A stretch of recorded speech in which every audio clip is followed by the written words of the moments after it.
Well, to take us through the sweltering 2013 figures, I'm joined by David Jones from the Bureau of Meteorology's Climate Monitoring and Prediction Office. Good morning, David. Thanks for talking to us.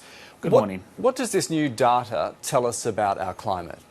So really the main story is one of a warming planet and a warming Australia. So last year was Australia's hottest year on record, plus 1.2 degrees, and continuing this long-term warming trend. Why was it such a hot year? Well, there's a couple of things going on. We know, for example, that parts of New South Wales and Queensland suffered quite significant drought last year, which is a natural driver, increase of temperatures through that region. But underlying all this is a warming trend. Australia has warmed by about a degree, so we now know when you get a natural factor on top of the warming trend, we set these new record highs. Was this equal to your predictions, or were you quite shocked about the final results? Well, certainly the changes that we're seeing are very close to what we expect to happen under global warming, so no real surprises there.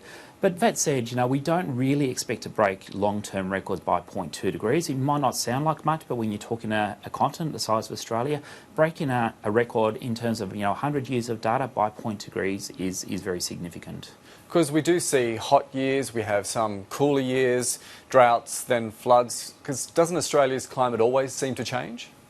Look, it does, and we saw some of that last year, of course. So we saw dry conditions in the interior in particular, but we also saw some very good rainfall and, in fact, some flooding along the east coast and parts of Tasmania. So there is always various variability, but I guess in many ways what's different now is the trend. We know warmer years are that much warmer, and we see temperatures now the likes of which we haven't seen before.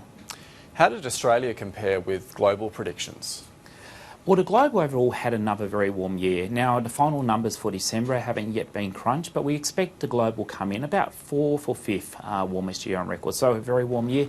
Not quite a record breaker, but certainly fits in with that pattern of a planet that continues to warm. Has the warming been a gradual increase in Australia from when records began, or have you seen some significant patterns happen from certain years? Well, Australia is a little bit unique in terms of a global sense. So the first 40 years of last century, so from about 1910 to 1950, our temperatures didn't change very much. But around about 1950, things suddenly started to warm up. And since then, it's been almost, continuous warming. Certainly some years are cooler, some years are warmer, but the trend's been very clear there now for nearly 60 years.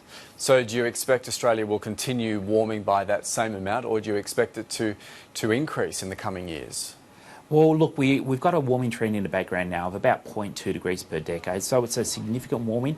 We do expect that to continue, and if anything, it will actually accelerate through the coming century. So these record warm years will continue to come. They'll probably become more numerous and we'll set new record highs.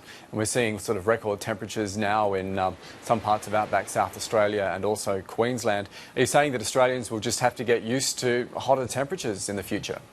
Look, they will in the future, and they are right now. We are seeing these heat waves. We know record heat is becoming a lot more frequent over Australia. Record cold is getting less frequent. So I guess whether Australians like it or not, they're already experiencing climate change and they are getting used to it.